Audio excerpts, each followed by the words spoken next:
Welcome to the High Rise Podcast, presented by Headset, the leading data and analytics company for the cannabis industry. Welcome back to the High Rise, a laid-back, data-backed conversation where we talk all things cannabis from U.S. MSOs, Canadian LPs, products and market analysis through the lens of data. My name is Cy Scott with Headset. I am joined, as always, by Emily Paxhia of Poseidon. Hi, everyone. Welcome to the High Rise. And today we have a very special guest with Troy Datcher, CEO of the parent company. Welcome, Troy. Hey, it's great to be here. Thank you for the invitation.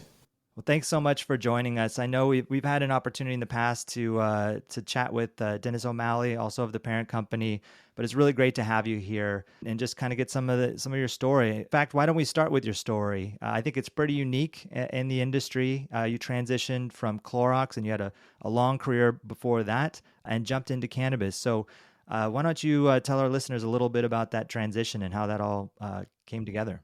Well, let me tell you how cushy my life was just a couple of months ago. I'm leading a global disinfecting products company in the middle of a global pandemic. Now, we wish everyone health and safety, and we didn't wish this pandemic on the world, but to be at the center of a solution for people all around the globe was a pretty exciting time. And with demand outstripping supply, I could probably meet my quota for the next couple of years. So this was not something actually I was pursuing, but I got a very interesting phone call from a recruiter explaining to me there was an opportunity to move into the industry. Like a lot of folks, actually, I'd been poking holes at the industry as an outsider, watching it form, being critical of the fact that it wasn't that diverse and it was leaving some communities behind. Monday morning quarterbacking the industry as people like me do. And I got this phone call, and it just was, I thought, hypocritical if I didn't at least listen to the opportunity. And for 30 years, I had an opportunity to be in a seat where I helped to shape categories with some blue chip companies like Procter & Gamble and Clorox. And this is an opportunity to shape an industry, and I thought that was too exciting to pass up. And then you look at all the ingredients that the parent company had, I just felt like it had all the right makings of something great. I love their mission statement of being an impactful company in this industry. And then you toss in Jay-Z and Rock Nation, and it kind of throws things over the top. So, the opportunity to sit down with such a visionary like Jay-Z and spend time talking about issues and the challenges and opportunities as an industry is something that I just couldn't pass up. So all that led me to sitting in front of you today and having this conversation, and I'm excited about the decision and can be more energized about where the industry's going. Fantastic. It's always great to see people coming into the category from outside and really bringing some of that expertise. I think it, really lends itself to just this. We're really pushing this industry forward, and I don't know. The more smart people like yourself that jump in, just the better off we all are. So you did jump in roughly, was it August, September? And so it's been about 6 months now since the transition, and 6 months in cannabis time is like 3 years, 4 years. Yes. So I'd love to hear kind of your 6-month report. Like what surprised you? What, didn't surprise you? Where do you see all this going in the near term? Yeah, I'm not sure what I was exactly expecting, but I'll tell you what I found since being here. One, a very welcoming environment. I've spent time with industry CEOs, both MSOs as well as folks here in California, and I can tell you they've all been very comfortable sharing their lessons along the way, all the potholes that they've stepped into, their views about the challenges we're all facing as an industry, and that is a very unique position to be in. I came from an industry where literally you never share your thoughts with your competitive set. And I think because we're at the infancy of building an industry, the benefit of us being all in this together is that we are sharing our war stories and talking about the things that is working and not. Trust me, there's going to be plenty of time for us to slit each other's throats and get down to the business as we know it. But today, we're just really working to build the right industry from a foundational standpoint, and that's what's really exciting. So I can tell you it's been welcoming, and people have been sharing a tremendous amount of information with me as a newcomer to the industry, and I think that's incredibly refreshing. The fact that we We want to see an industry that can thrive and make a material impact and do it the right way, and we're all in it together.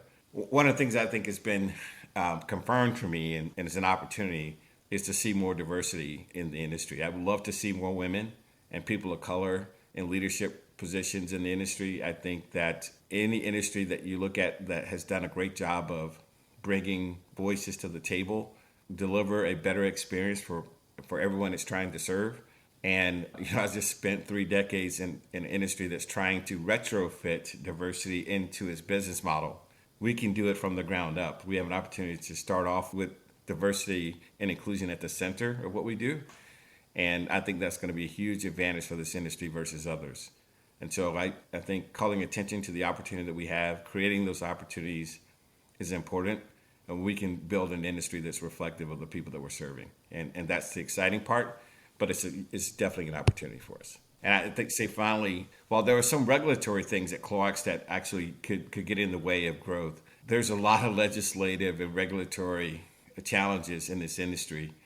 And there's so many things that could enable explosive growth in this industry, but we need help. Whether it's safe banking or tax reform or more outlets with better locations. We're having great conversations with legislators and politicians, and I've recently spent some time with Sam Liccardo, who's the mayor of San Jose, and had the opportunity to spend some time with Rob Bonta, who's the Attorney General of California. I think we're all having the right positive conversations, but we need some action. And I think the industry could definitely benefit from more legislative and regulatory help for sure. When you think about California cannabis, since that's really the parent company is running that that state, what do you think do you think there are some misperceptions around California as a cannabis market? And if so, what do you think those are? I think one of the things I often say is, they grow grapes in Georgia and in North Carolina, but people buy their wine from California.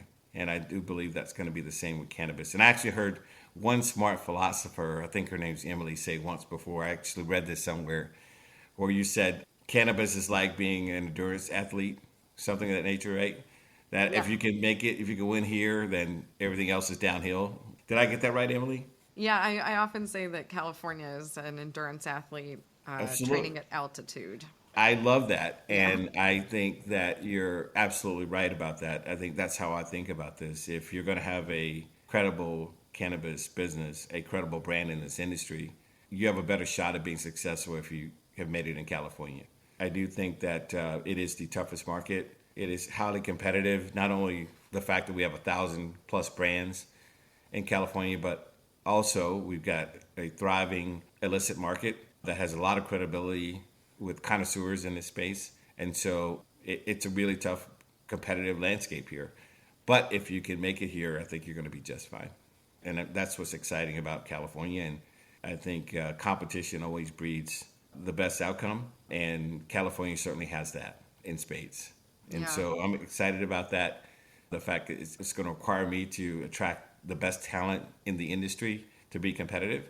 And I think it's going to force all of us to be ready for the national challenge that will one day exist for all of us to compete beyond the borders of California. I think that California is looking to the future for operators who are living in the cushier environments of the semi-oligopoly style states, but out here it's extremely competitive. The other thing I think about as a consumer in California, what's cool is that Morgan actually, when California first opened the adult use market, we ran around to a bunch of stores that day because we were just so excited and wanted to see the great moments where people line up outside. And Morgan was at Kaliva that morning.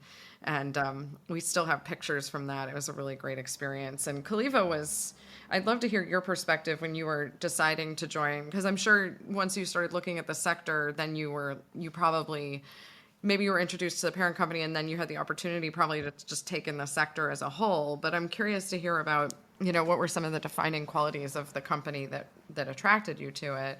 Because I always saw Kaliva, and we've talked with Dennis extensively about this, because he actually has been one of the longest, I think, and most enthusiastic users of headset data to drive some of his decision making around retail. But I think Caliva was on the front edge of defining retail in a new way and thinking about it from the digital strategy, the omni-channel strategies around it, and also about brands. And so I would just kind of love to hear your perspective on that as well. Yeah, that's what really attracted me to this specific opportunity is I saw the makings of something great. Like the thinking was there. For 30 years, I've longed to have a end-to-end relationship with the consumer. I would spend a lot of time focused on building innovation plans and marketing plans. And then at the moment of truth, at the moment that a consumer makes a decision, I would hand that over to Walmart, Amazon, and Target and hope that they put my product in front of the consumer in a way that I wanted it presented at the right pricing, all those things that you hope that they can execute against. Well, what the folks at the parent company done is really built a model that removed the middle person out of the equation, and you got right to the consumer. So we, have 11 dispensaries and 6 delivery depots, and that affords us an opportunity to speak directly to the consumer. And that data, as you mentioned, that we get along the journey makes us smarter innovators, smarter marketers, and ultimately build a personalized experience that I think all consumers expect. And so I'm excited about the fact that this thinking has been at the forefront of the company's foundation. And while a lot of folks are talking about building brands, their behaviors and the words, the pictures and words just don't really match. What I saw in the team and the work that had been done before joining is that they really understood that data was going to be at the center of better decision making. And I'm excited. I'm excited about the data we get there and the insights that it provides. And we are collecting information along the consumer journey, whether that's through our app or it's through our engagement, whether you come to our dispensaries, you pick up at our stores, or through delivery. We're taking that information to deliver a more personalized, better experience. And that, to me, at the end, removing frictions throughout the experience of our engagement with people in our ecosystem is going to be key. And so I'm excited about that. And that's what really attracted me to this proposition, is that they were thinking about this industry in a very different way than others. Right. Yeah. And I do think that this industry is very unique to all those points you made around having this opportunity around a direct relationship with the consumer at your retail locations and through delivery, while at the same time you're building, essentially CPG like brands that are sold not only at your stores, but at other stores throughout the state of California. And so you do get that firsthand information coming from the consumer, the feedback, and you're able to incorporate that, I'm sure, into product development, product innovation, and then get that out to market. And it's something that I feel like CPG brands, I mean, you know better than anybody with your experience, but it's like why like direct to consumer model like is so attractive, because you can try and understand your consumer, but most direct to consumer for traditional CPG don't necessarily have a store you can walk into and have those conversations. It's other ways to find out, maybe email surveys and things like that. But, you could do that maybe without having any sort of retail footprint. And it's not like with traditional retail, you might have private label and, you sell, like if you're Costco, you make your Kirkland products and you sell your Kirkland products, but nobody else sells those Kirkland products. I mean, you're actually distributing and selling through other retailers. So I think it's pretty fascinating, and it's really cool to see how companies like the parent company are able to leverage that, because it's so unique. And maybe it will transfer into like the traditional world, or maybe cannabis ultimately becomes more like traditional CPG retail. But for whatever reason, right now it is this kind of unique situation, and it's really cool that you guys are actively thinking about that at the parent company. The investments we made over the past 12 months in that retail footprint expansion and delivery expansion has been really at the service of building brands. It's really at the service of gathering more data so that we can be better at what we expect to be long-term, which is brand builders in this very, very fragmented game. And we think that the data, being able to measure the experience and whether or not something's working, that's going to be an advantage for us. I was just talking to my team just earlier this week, and we were looking at some consumer data. We have some psychographic and some demographic information, and we're looking at form factors and whether or not we should expand brands into various form factors. And the data was suggesting that one of our brands could not move into a form factor that's growing like wildfire right now. Instead of having the debate, what I said to the team is, why don't we just test it? So let's put it in our ecosystem. We've got 11 dispensaries and a delivery platform and a really great direct-to-consumer model. Let's go figure this out. Let's put it in our ecosystem and see if it works. We can test and toggle and change things and figure out if we can move the needle. And if successful, we can take it to the rest of the market. Something that could have taken us hundreds of thousands of dollars to learn. Now we can do it in tens of thousands of dollars. And to me, that is, again, something I've longed for 30 years. And now I've got it at my fingertips. And I'm like a kid in a candy store, like having this ability to test things and try things and get direct consumer feedback and then pivot from that. That's a really exciting role. And probably going to drive my team crazy with these ideas. But it's quite a bit of fun. And our innovation leader, by the way, is actually a former Clorox executive. And so Steve Winchell actually was in charge of research and development for the Burt's Bees brand and helped build that brand. And also was the lead innovation leader for the core mothership brand of Clorox. And so we have a lot of great consumer products expertise in the building. I've worked with Steve for many years before joining the parent company, and we speak the same language. And so we think alike when it comes to innovation and its role, and excited to bring that to bear in the future for the company. Was Steve already at the company when you arrived, or did you bring him? He was already here. Yeah, I have a very friendly contractual obligation with my former employer not to steal any employees in the short term. So I'll honor that. Sure. I still love all the folks who are at Clorox. But yes, Steve was here. Actually, he was my inside information lead when I was looking at the opportunity. I got all the reallys from Steve since he'd been at the organization for 2 years, and was very helpful to me as I was evaluating the opportunity. And so that was great to have someone that knew me and knew my experience, my background, and the things that were important to me to lean on as I was making a decision, for sure. Yeah, I'm sure that definitely helped. So you mentioned the brands and testing these brands. I'd love to talk about the brand portfolio that the parent company has, because it is quite diverse. I know you have some celebrity backed brands like Jay-Z's Monogram, or your new line from Santana, and then you have all sorts of other ones like the Caliva brands that have been around, I guess, when Caliva was prior to the parent company, I guess, and then brands like Fun Uncle and Chill and some others. So how do you guys think about your brand portfolio? Well, it's something that's constantly under review. We've actually done quite a bit of work over the last 12 months and rationalized several brands out. I think over a year ago, there were over 15 brands in the company, and now we're down to 8.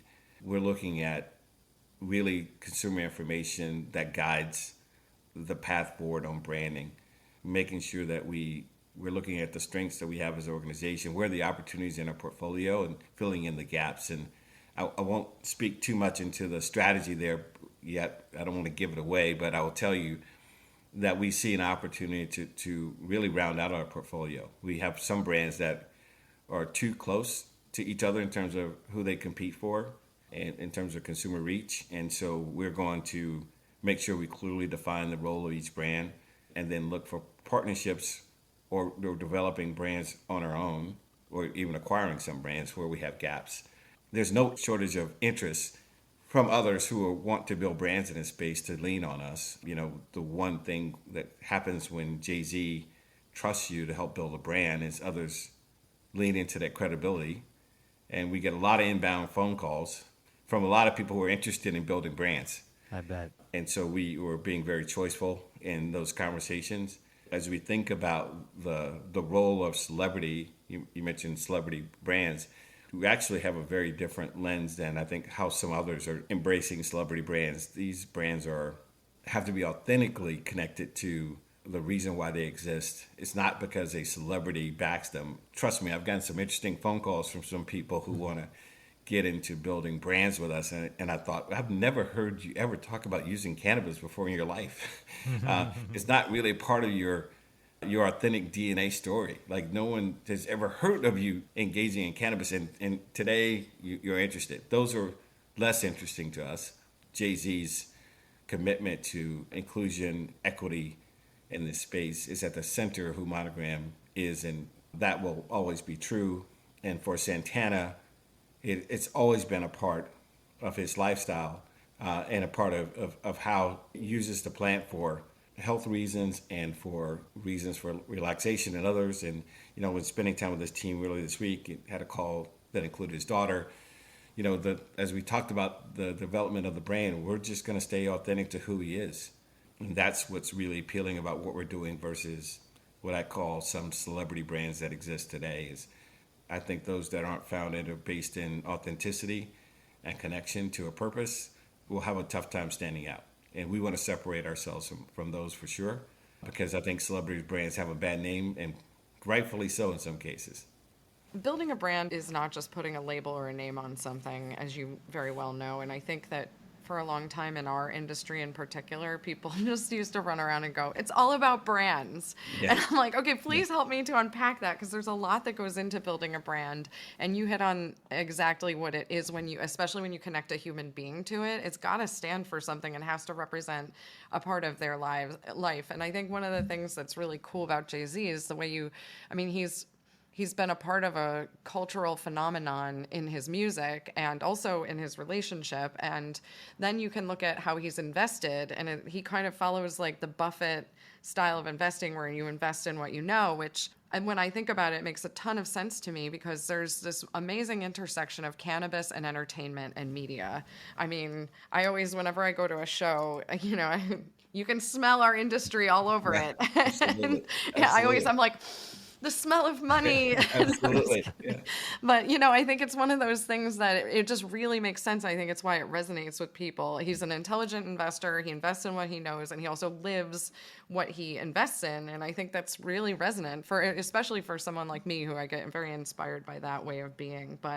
And I think, when you look at Carlos Santana too, he's a really interesting brand builder too. He had that relationship with Mum Champagne up in Napa. Yep. Which he did very elegantly. I used to love gifting that, because it's a really special gift, and Beautiful. I think that's something we can think more about. And I think with this, he's tapping into more of his heritage.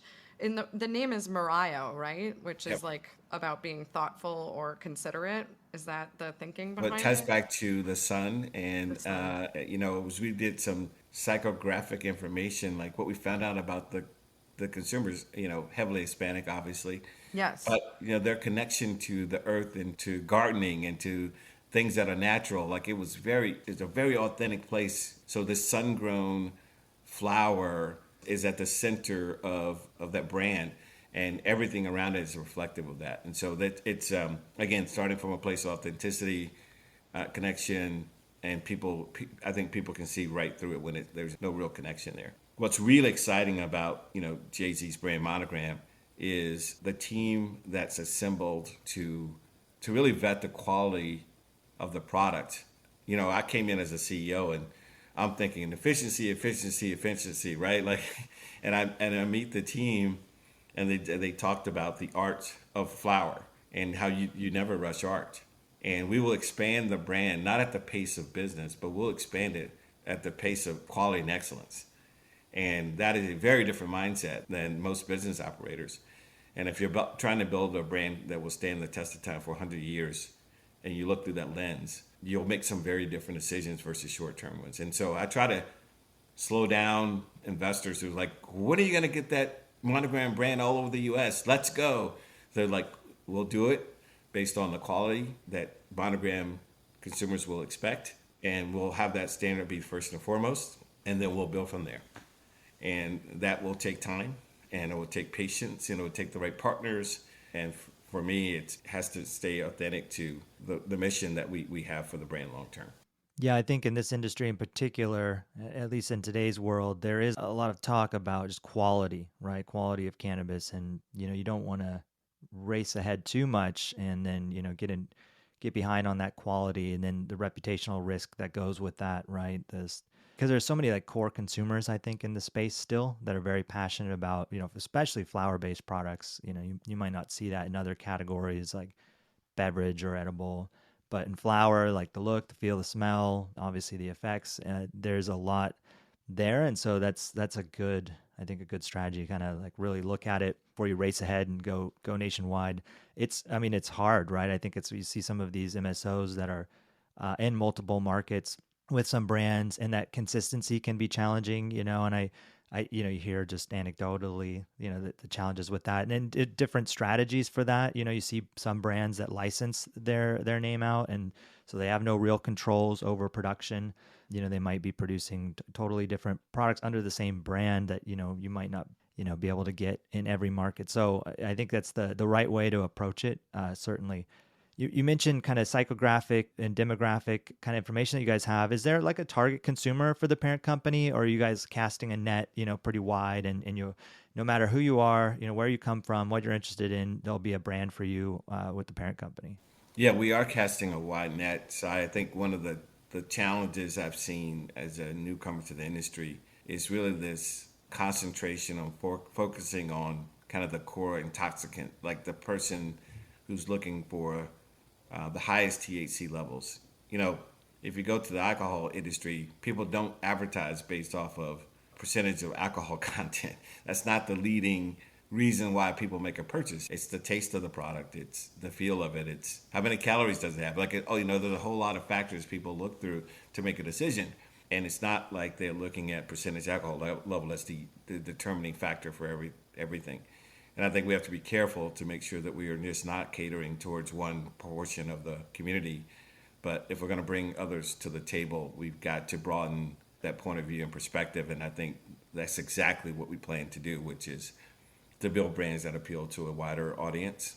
And whether that's someone who's coming into cannabis use and needs an introductory to the category, or there will be places for people who are connoisseurs who don't really need a lot of help and explanation on terms of what to choose and what the effects are.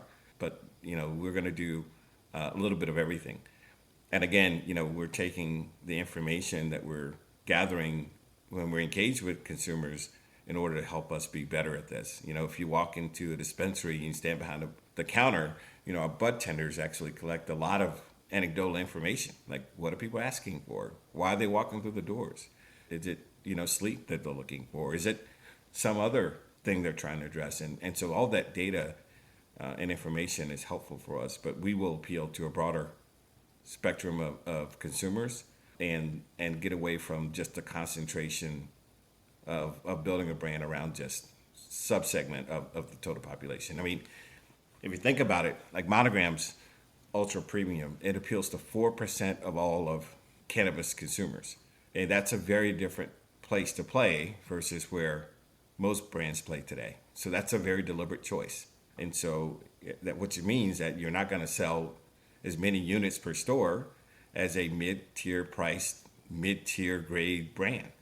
That's a deliberate choice. There are decisions that come along with that, things you say no to, a lot of things you say no to if you're going to deliver against that quality of expectation and charge that price point. And those are the types of things that we're committed to as we try to appeal to a broader group of consumers.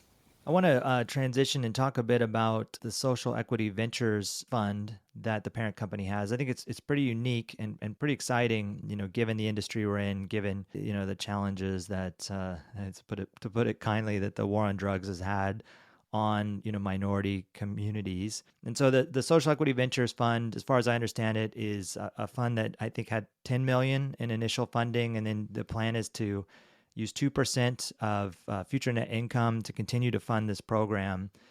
Can you tell us a little bit more about the program in general, kind of where the idea came from, how you guys think about it, and so on?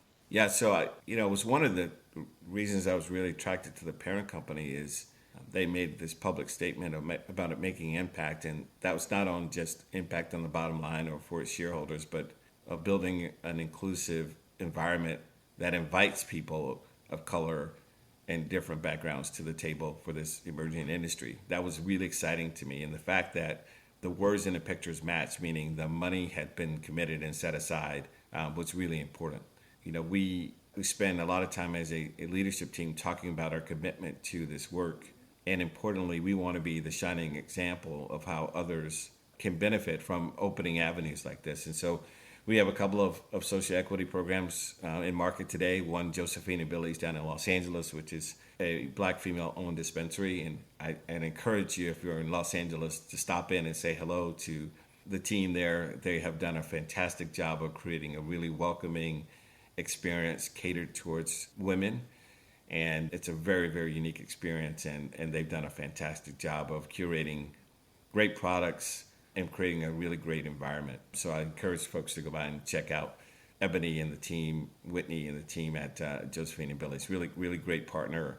I got a chance to be down there for the ribbon cutting ceremony, and it was a tremendous source of pride for me to be involved with them, to see their doors open. Not only did we obviously bring some dollars to the table, that's one part of the equation, but importantly, my team's there to ensure that if they have questions about the industry, about the business, they can reach out to us. So we were there to help build a menu and talk about pricing strategy. I'm here as a CEO to talk to 2 new CEOs about the lessons I've learned along my journey.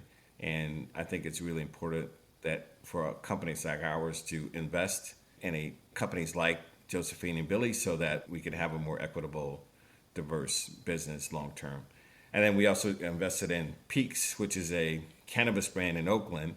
I happen to live in Oakland, big fan of the town and everything that it produces. And it's produced Jesse Grundy, who is a unbelievable young entrepreneur who is bringing together culture around music and cannabis. To your point, Emily, like they kind of go hand in hand, and Jesse's done a great job of bringing the two together. And we're happy to feature the Peaks brand in our ecosystem and give Jesse an assistance for him to be successful, to ensure that people are aware of his brand. But we're excited about those 2 examples of putting our pictures and words together to make sure they match and having to be an example for others to follow. I'm so excited to be talking about this today because this is something I think that's been a theme on the High Rise, is where we talk about change in terms of supporting minority-owned businesses at the federal level in terms of the legislation around it. We talk about it at the state level. And time again, it's like a swing and a miss at those levels. So it's going to be up to private industry, I think, to really move this forward. And I was so excited to see this initiative. And all of those founders are incredible people. And I'm really excited the next time I go down to LA to check it out too. And being based here in the Bay Area, there's such an incredible heritage to the cannabis industry. And exactly as you said, that or intersection of music and cannabis. But I think this is a really great initiative. And I think the more we as an industry can step up to do it, the more the lawmakers they can do whatever they want to do, but we can take the control around how we fund businesses. Absolutely. I have a lot of experience in building diverse teams, and you can preach all you want about how diversity is great for business, but all you have to do is build a team, watch the results kind of roll in, and then other people say, what's different about that place than my place? And I'm like, oh, wow, they have different voices at the table. Maybe I should do that too. And so we won't, be preachy about this. We'll just set the example. And, I think as our business results are reflective of the decisions we're making, other people will look to see what's part of the formula and hopefully then want to emulate that. So we want to be the example that people look to when it comes to this work. I'm the only black CEO of a publicly traded company in this space. Mm-hmm. If anybody's going to do this with any credibility, we better do it. I would tell you there's no shortage of need. The only thing that's disappointing for me at this point is we don't have $100 million to invest here. I put the call out to any other CEO. Let's join forces on this work together as well and bring all our resources to bear against this opportunity, because it certainly exists. The disappointing thing for me is we have to say no to people. We have to stay focused on a couple of initiatives every year. We've limited our investments so far to California, but trust me, I'm getting inquiries from all around the U.S. with people in need of the funding and also the support. Like, how do I get from point A to point B? And we try to answer as many of those phone calls as possible, but we need the industry to really step up and be engaged and involved in here. And we're happy to partner with others who are like-minded, because we think there's a tremendous amount of opportunity for all of us. Yeah, it's great. And I know, in today's world too, it's all about the talent on your team, and attracting talent, I think, comes with having like a mission-driven culture and being an authentic company. And I feel like programs like this should attract a lot of people to the parent company. Like, I want to go work for the parent company because, not only are they producing great products and got this great retail footprint, but they have this component of the business that, is set up to really help drive this industry forward and fix a lot of the challenges that have happened. I think it's great that you're doing it. And certainly I think, more companies that have the means should definitely consider stuff like this, because it does seem like the states, to Emily's point, you're right. I feel like we're always talking about, what's the best of the worst kind of situations out there in these states that are running social equity programs, and not that they're not trying. It's just, you hear a lot of challenges with these things. And so, private companies, or the private sector, I should say, and public companies like the parent company kind of carrying the torch here, I think is really cool. And that was a great comment. I was going to ask about, a lot of investors, at Headset, we've dealt with a lot of investors. We have a lot of investors, and it's, the value add is a big piece of it, and I think that for the two investments that you've made in particular, it seems like the parent company can have a lot of value add beyond, even, just what you were saying about CEO to CEO, but this like the retail, like pricing strategies, assortment, these things are challenging for a lot of companies. And, you guys, have a big team. I'm sure you're thinking about it all the time. And so you can kind of translate that some of those thoughts down to those organizations. I mean, that's invaluable. I mean, the cash, I'm sure, is necessary, but that other piece is huge. So, very, very cool that you guys are doing this. I'll tell you two sides. Well, thanks for saying those words. I will tell you that it doesn't feel like work for most of our team when they're asked to go help these entrepreneurs. That's awesome. That's the beautiful part about this. Whenever you're doing anything with purpose, it taps into a very different gear in people. This is not like, hey, call those people up and help them out. Like, right. Add it to your list of to-do things to do today. Like, people want to see these companies succeed.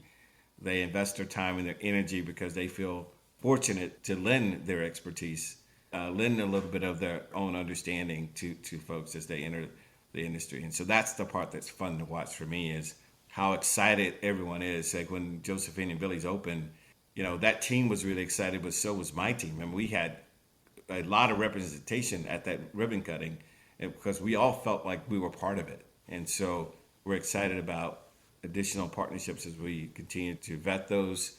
But again, no shortage of opportunity, and we need others to jump in and help as well.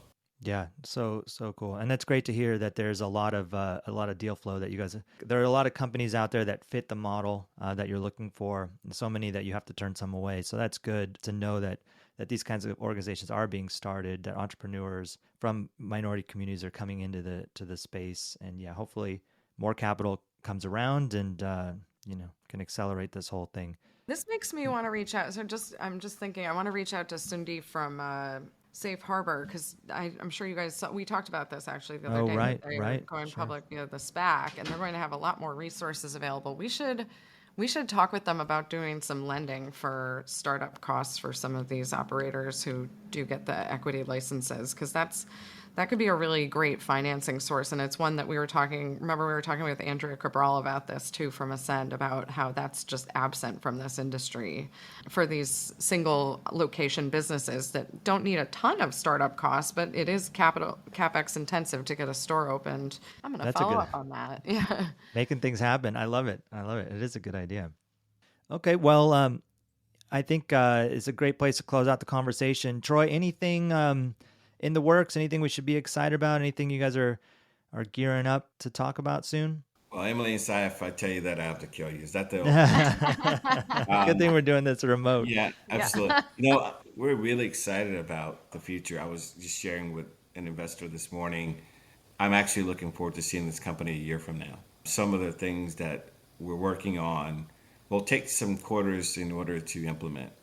But the path that we're on is an exciting one, and just as a signal of that confidence in the plan long term, one of the things that we just announced was a commitment from our board and from our senior leadership team to sign a voluntary agreement to lock up our stock investments over the next 12 months.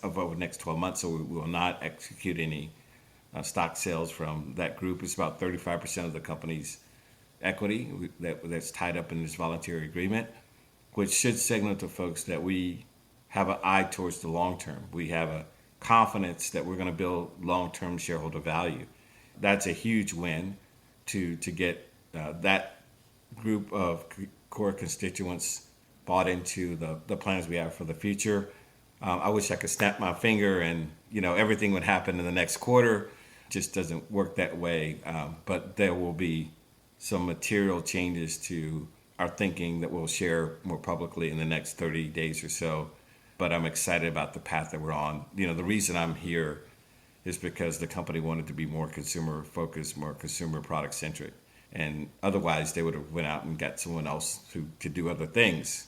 And so I'm excited about the fact that we're on this journey, and putting brands and consumers at the center of everything we do is something that will be reflective in our decisions. And so I'm excited for you to see us in a year and say, I remember we had that podcast conversation and you were making all these promises about the future, and I'm really excited about the journey that we're on.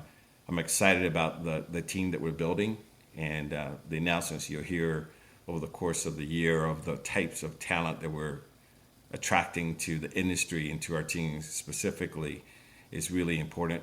I think that's a really good signal that we're building a really strong foundation.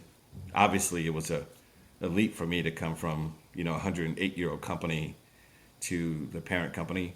Now that I'm here and the ground's solid, and I can communicate that to people and dip my toe in the water and it's warm, and I can express that to others and invite them in, and that's going to be an exciting part of the journey too. The war for talent is one that sometimes goes underestimated, and if we can win that battle, we're going to be in great shape. So I'm excited about the future. Lots of things to come.